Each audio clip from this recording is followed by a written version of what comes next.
Joining me now is Armen Georgian, International Affairs Editor.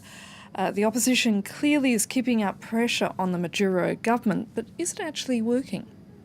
Well, first of all, I mean, if you look at these pictures, Annette, it's clearly absolutely huge amount of people in Caracas, and it shows, of course, the dissatisfaction with this state of affairs, and it is actually part of a traditional commemoration called Youth Day, which did see violence in 2014 when a number of students were shot dead. So there must be a lot of tension there in the crowd, knowing the history of this particular protest. And of course, young people have already used this occasion before as a kind of rallying point against the regime. As I said back in 2014, I think it's taken on a particular significance this year because the sort of underlying idea is that a country doesn't have a future unless its young people have a future. And of course, that's very much what this Youth Day in 2019 is about, 5 years after the deaths of those young protesters.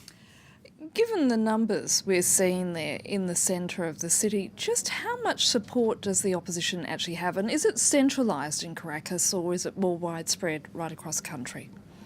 You know, it's hard to get a real sense of that, but in terms of the sort of critical support that the Maduro government has, clearly the key thing to watch there is the army, because at the moment he's got the army not breaking ranks, and as soon as some army officers start to sort of show cracks when it comes to delivery of humanitarian aid, that would be the beginning of the end for the Maduro regime. To try to answer your question, though, Nat, I think Guaido's kind of main problem now is that he's got to go beyond the public relations aspect of things, that tweet of him with nutritional supplements and so on.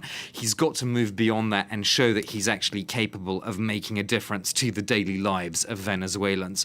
And for that, he can't do it right now because he's not in control of these state institutions, particularly the army. So if he can show that he's actually able to deliver through his political allies and forces this aid and show that he's a concrete alternative, then that would obviously be a game changer. But he's got a couple of problems. First of all, the army, as I said, which is still backing Maduro. Also, the fact that relief organizations themselves have said they're very worried about getting involved at this stage because the whole intervention has become so politically sensitive. They don't want to be seen to be openly backing the Venezuelan opposition. They can't unilaterally, they can't recognize Guaido the way that some Western governments and other governments have done. So they've got to at least appear to be very neutral. So Guaido has that double problem. Firstly, that relief organizations see this as very politically difficult for them to get involved. Secondly, that of course the Venezuelan state apparatus, which is backing Maduro, is actually physically blocking that aid on the border with Colombia. Armen Georgian, thank you for that.